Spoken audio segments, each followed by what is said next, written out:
Hech kim vijdonini bir kunda yo'qotmaydi. Bu jarayon sekin-asta sodir bo'ladi. Avval haqiqatni aytmaysiz, keyin nohaqlikni ko'rib ham jim turasiz. Keyin esa o'z sukutingizni sharoit, majburiyat, oila yoki mansab degan so'zlar bilan oqlay boshlaysiz. Eng xavflisi ham shu. Chunki insonni mana shunday kichik murosalar o'zgartiradi.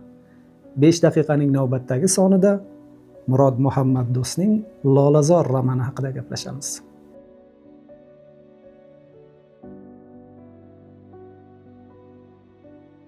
Shubhasiz roman markazida Nazar Yaxshiboyev turadi. Bir qarashda u oddiy amaldor. Hayoti davomida mansab ko'rgan, davrning yuqori qatlamlarida yurgan inson. Ammo muallifni uning lavozimi emas, ko'proq ichkarisi qiziqtiradi. Inson qachon o'zini yo'qota boshlaydi, qachon mansab shaxsiyatdan ustun keladi, qachon odam haqiqatni emas, o'zi ishonishni xohlagan yolg'onni himoya qila boshlaydi. Roman shu kabi savollarga javob beradi. Bu asarni ko'pchilik Sovet tuzumi haqidagi roman deydi. Bu fikrda jon bor albatta. Sababi asarda o'sha davrning muhiti, amaldorlar psixologiyasi, hokimiyatning insonni qanday o'zgartirishi juda kuchli tasvirlangan.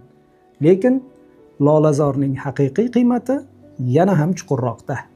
Chunki tuzumlar almashadi, davrlar o'zgaradi, lavozimlar boshqacha nomlanadi, ammo insonning tabiati deyarli o'zgarmaydi.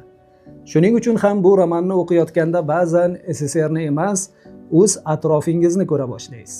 Kimdir haqiqatni bilsa ham jim turishi, kimdir mansab uchun e'tiqodini sotishi, yana kimdir butun umrini o'zi yaratgan niqobni saqlab qolishga sarflayotganini anglaysiz. Muallif asarda vaqtni odatdagidek tasvirlamaydi. Kecha, bugun va ertaga bir-biriga qorishib ketgan. Bu uslub ham tasodifiy emas. Chunki inson o'z hayotini ana shunday eslaydi. O'zingiz va o'zgalarda qolgan uzuq-yuluq xotiralar bilan butun hayotingizni tiklaysiz. Bu asarning nomlanishi hamisha muhokamalarga sabab bo'lib kelgan. Lolazor oddiy bir joy nomi emas. U inson ongida saqlanib qolgan bir dunyo, qaytib bo'lmaydigan poklik, orzu va yoshlikning ramziga aylanadi. Yaxshiboyev qancha baland ko'tarilmasin, botinida o'sha yo'qotilgan ma'naviy makonni qidirishdan to'xtamaydi. Fojia shundaki, ba'zi manzillarga qaytishning iloji bo'lmaydi. Hayot bu imkoniyatni insonga qaytadan bermaydi. Yozuvchi romanda juda nozik kinoyadan foydalanadi. U qahramonlarini masxara qilmaydi, ammo ularning o'zlarini muhim deb bilgan ishlari vaqt oldida naqadar arzimas ekanini ko'rsatadi. Bir paytlar hal qiluvchi bo'lib tuyulgan yig'ilishlar, balandparvoz ma'ruzalar, mukofotlar, mansablar, yillar o'tib bularning barchasi xotiraning chang bosgan burchagida qolib ketadi.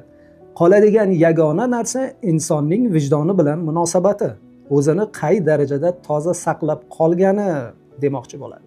Lolazor nafaqat hokimiyat qanday ishlashini, balki hokimiyat inson bilan nimalar qila olishi mumkinligini ko'rsatadi. Shuning uchun ham bu asarni faqat Sovet davri bilan cheklash to'g'ri emas. Undagi ogohlantirish har qanday zamon uchun ahamiyatli. Murod Muhammad Do'st bu haqiqatni faqat Yaxshiboyev orqali ko'rsatmaydi. Romanning haqiqiy ko'lami uning atrofidagi obrazlarda ham namoyon bo'ladi. Oshno, ya'ni Xorun Kalonov, Sayidqul, Aleksandr Shoymardonov, Hotam Sho'ro, Chorshambiyev, Muhsina xonim, Qurbonoy, To'pori. Ular bir-biridan fe'li, taqdiri va tanlovlari bilan farq qilsa-da, barchasini bir haqiqat birlashtiradi. Ular o'z davrining shafqatsiz spektaklida ma'lum bir rolni ijro etadi.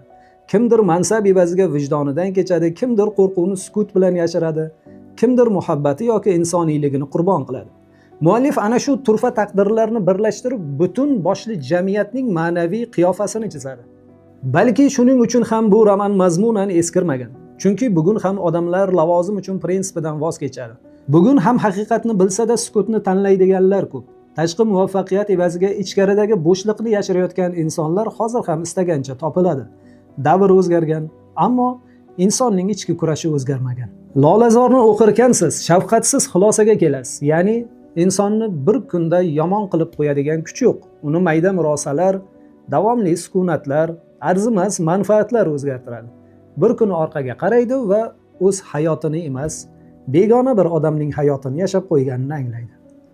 5 daqiqada ko'rishguncha omon bo'ling.